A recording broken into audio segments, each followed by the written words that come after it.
Hello everybody, welcome to the Daily Sip. My name is Oliver. My mission is to bring you closer to organic Japanese green tea, and today what we're going to dive into is into the matcha ceremony or the tea ceremony and have a look at two different types of matcha. One is the so-called drinking Usucha Matcha and one is the thicker matcha, so-called Koicha Matcha.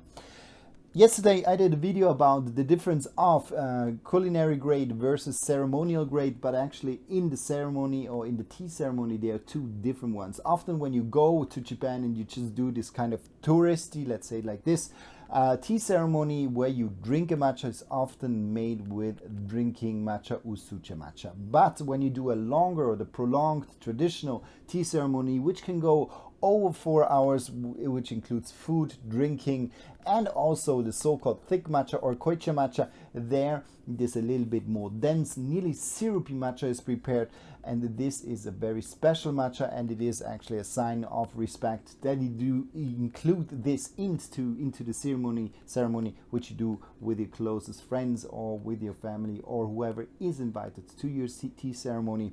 And there what we actually look at is that we need a matcha which is very special. And what do these Koicha matchas actually have as a special thing? These are often the matchas which are the sweetest ones. So here we talk really about the sweet, smooth matcha. Meanwhile, the Usucha Matcha, so the drinking matcha, can have absolutely a nice astringency to it, a little bit of refreshing note to it.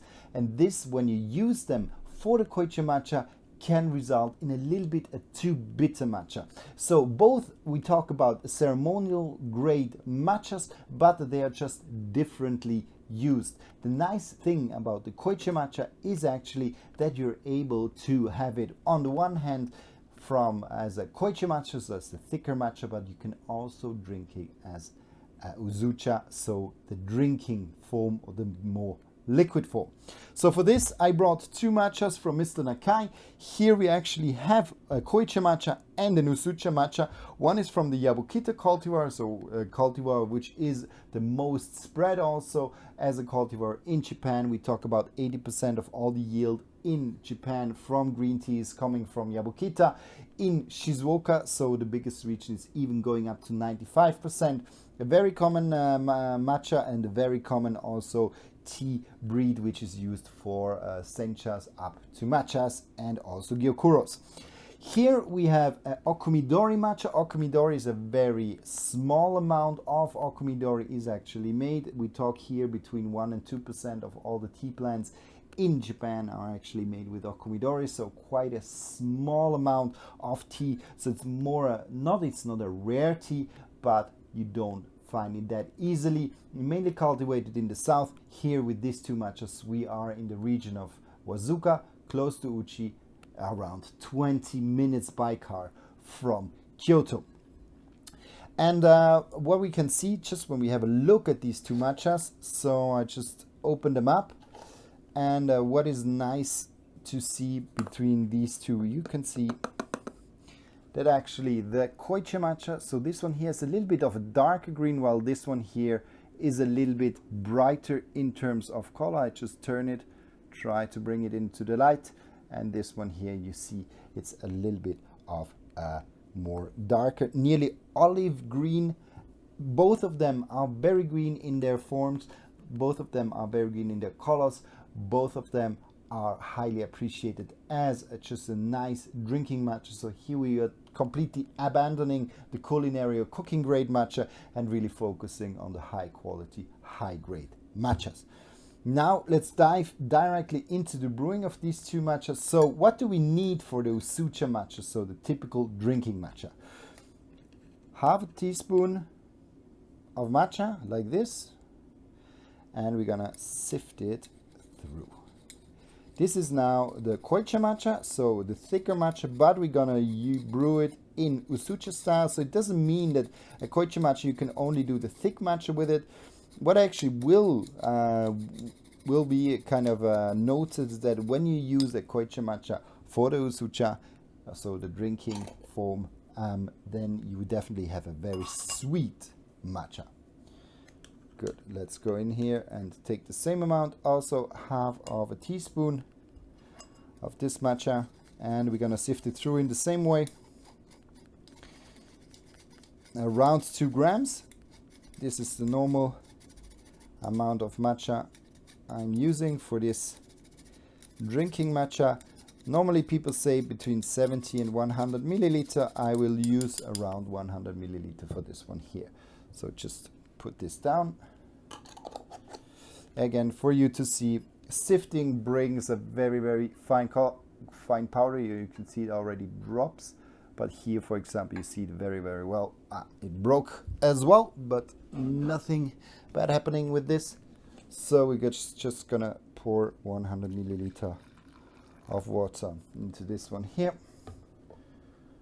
I have 70 degrees water, so around 155 Fahrenheit. We're just gonna whisk this very well.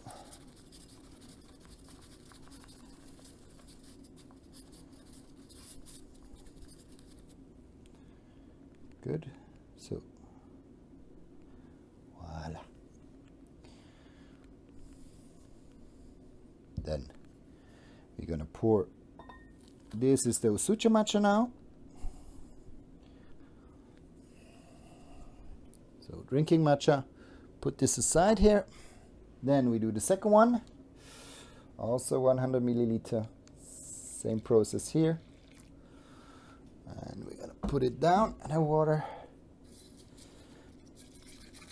Doing the same.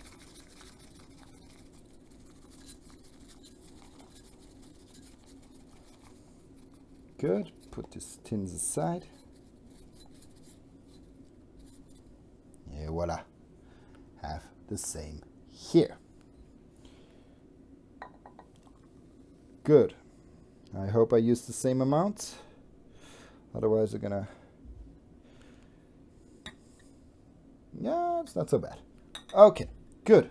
So what we can see is also in terms of color here, a little bit darker is the Usucha Matcha. So this darker olive color from the Okomidori is coming more through here. Here we have a little bit more of brightness of green. And let's see, in taste. So first Usucha Matcha.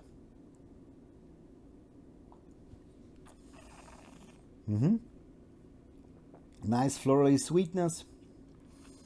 Then a little bit of a nice grassy note.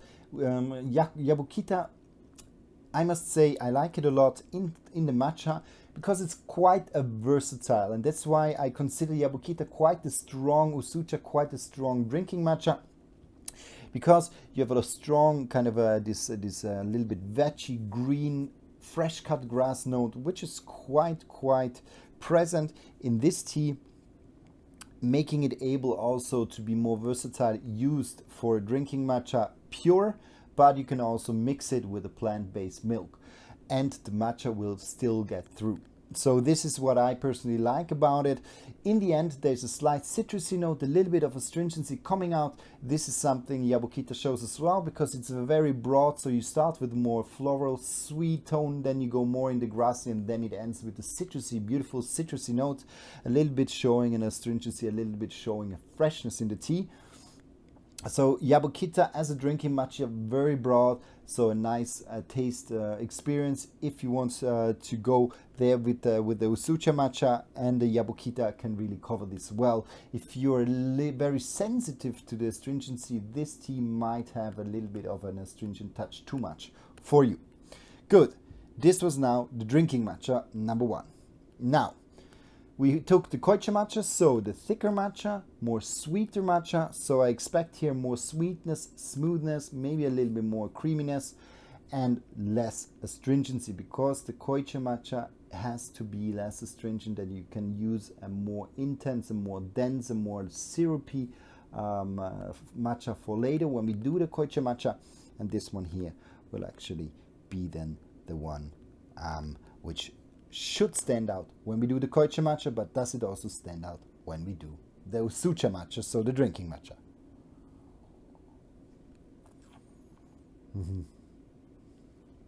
Much more sweetness directly.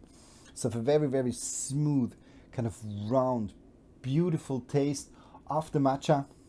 It's not that grassy than the other one. It's not that grassy than the Usucha Matcha, which I have here. have much more of a lighter florally tone, making space for the grassiness, and then you have the stringency coming in. Here with this one, much more full-bodied, round, sweeter, more of this kind of fruit tones coming in the matcha, and here we have much more this lighter florally and then changing into the stringency. Here, if there's a stringency, it's very light in the end, but we have a more of a floral broth and a more of a fruity, a little bit more settled, somehow more full-bodied taste experience in the tea. So both of them are very well suited for the drinking matcha. Question is a little bit what you're looking for. If you want to have a little bit more of lightness, grassiness, and you don't mind if there's a smaller stringency with it, this one here, your kind of matcha. But if you want to go a little bit more into this full-bodied taste experience, a little bit more fruity, a little bit more kind of heavier also in its taste profile, and less astringency, less freshness, and a little bit less of versatility in terms of coming from floral to grassy to astringent. Here we're turning around a lot about fruitiness, a little bit of nuttiness, a little bit more of a more settled matcha, a little bit a heavier taste profile, but staying a long time in the smoothness, in the sweetness. Good. So now we did both of them in Usucha style, and I want to do now as a second step to both of them in the Koicha style and see what the difference actually is. For this, 2 more, and what we're going to do is we're going to take the double amount of matcha and the half amount of water. Good. Same process. So instead of a half a teaspoon, we take now a full teaspoon. Good. Sift it.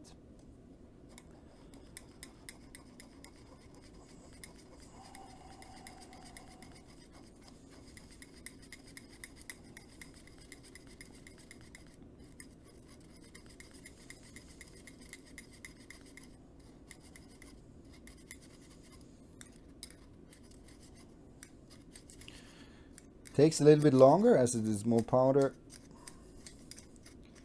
but we get to it as well. Good.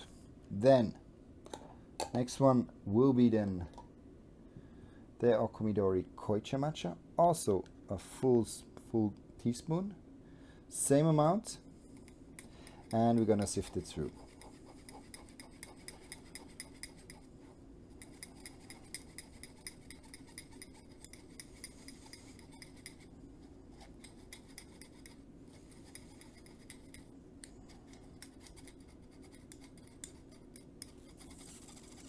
Good.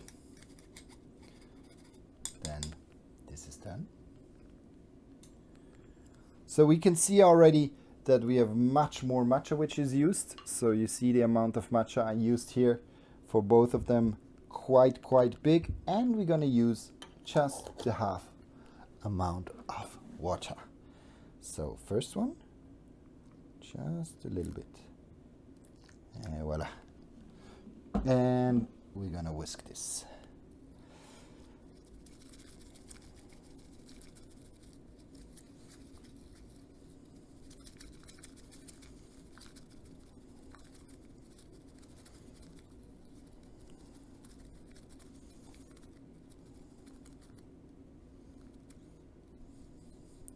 Number 1.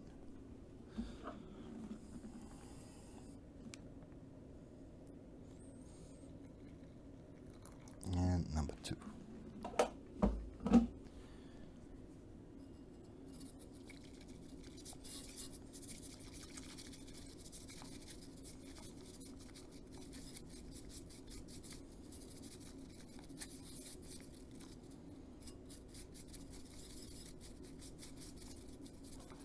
Good. So this is then done. Now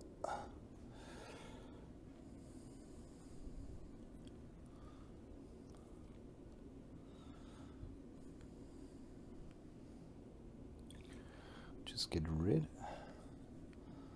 of the other 2 matchas. Now let's have a look. And you will see that it's much thicker already. You can see that it's just flowing down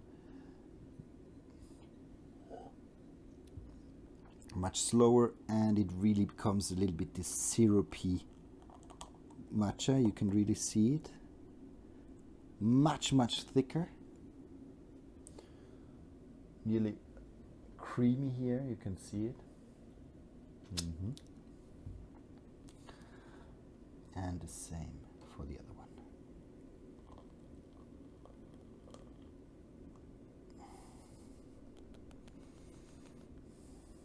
Good.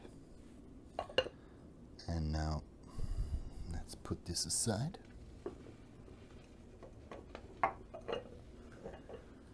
Et voila. So we have the Usucha Matcha, much less water, which we used. And now let's see how the taste is like. This one here is now the drinking matcha, so the Usucha Matcha.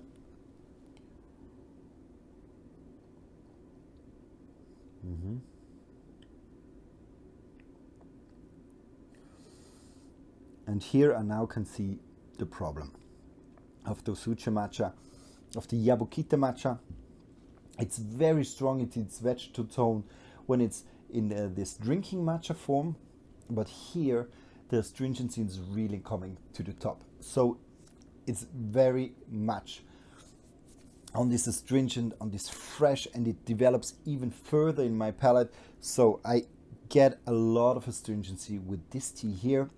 So what I can see is it's a very nice tea, thanks to the fact that it is very broad, thanks to the fact that it is very fresh. Also brings with the liquid, when you use a little bit more of it, a nice freshness to the grassiness. Here the grassiness is dimmed down, it gets nearly a little bit malty and quite astringent. Now let's see the Usucha, the Koicha Matcha, so the thicker matcha.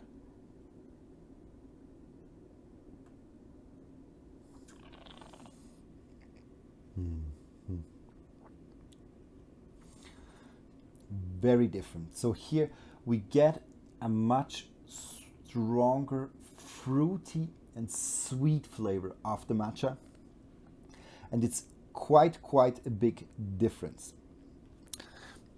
I used a little bit more water, so maybe let me just fill it up to have an equal comparison again, just to be fair to both matchas.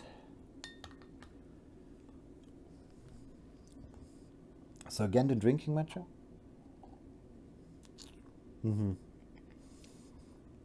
It hits my tongue and the astringency really pops up. So this is something with the Usucha Matcha. It's a nice freshness when you have a little bit more of water, so the astringency can really find its space and it gives a freshness to the tea without being too astringent. Now that I just reduced the amount of water, here I definitely have a strong astringency and a little bit of a malty taste.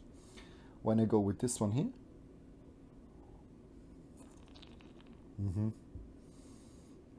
it's much more this florally sweet. There's also a little bit of astringency coming up, but at a much lower level. And in the beginning, you have just this beautiful fruitiness of the tea, which is just exploding in my palate. You have a ripe mango, I feel. A little bit this papaya and creaminess of nearly cashew nutty feeling. And then it gives a little bit space to a little bit of astringency, but it's not taking over too much. It's still on a good balance, and that's why this one here is also used more for the Koicha Matcha, so for this thicker matcha, and it suits very much. So that's why this one here definitely is the winner. The Koicha Matcha finally is the winner for the Koicha, so for the thicker matcha. The Usucha Matcha, a very nice matcha when you drink it just as a liquid drinking matcha. This one here suits also very well for the drinking matcha. Stays more on the fruity side on the drinking matcha. Doesn't have this variety which this one has, from going from the florally to the grassy to the slight astringent. Here we have more of a fruity, a little bit of heavier, but a sweet flavor profile. But as soon as I dim down, as I bring down the quantity of the water, I bring up the quantity also of the matcha, this sweet aspect, this fruity aspect really comes in a nice balance with a little bit of astringency, while here the whole matcha kind of drowns in the astringency of the tea. So unfortunately the drinking matcha really has to stay a drinking matcha. Meanwhile, the Koicha Matcha is more versatile in terms of that you can use it as a drinking matcha, but also as a thick matcha. Good. This was this. I hope you like this one here. And if you ever have a question or want me to cover any topic, please feel free to let me know in the comments. Write me a message. I'll be happy to do so. Until then, I wish you a great evening, and I guess I see you tomorrow. Bye bye.